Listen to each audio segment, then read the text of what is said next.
Коротка молитва. Бог хоче, щоб ми усі жили в добрі. Бог хоче, щоб ми всі жили у любові.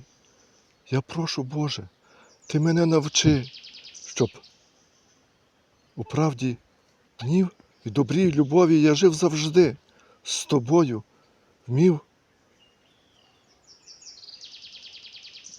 поділитися своїм життям і все найкраще людям дарував.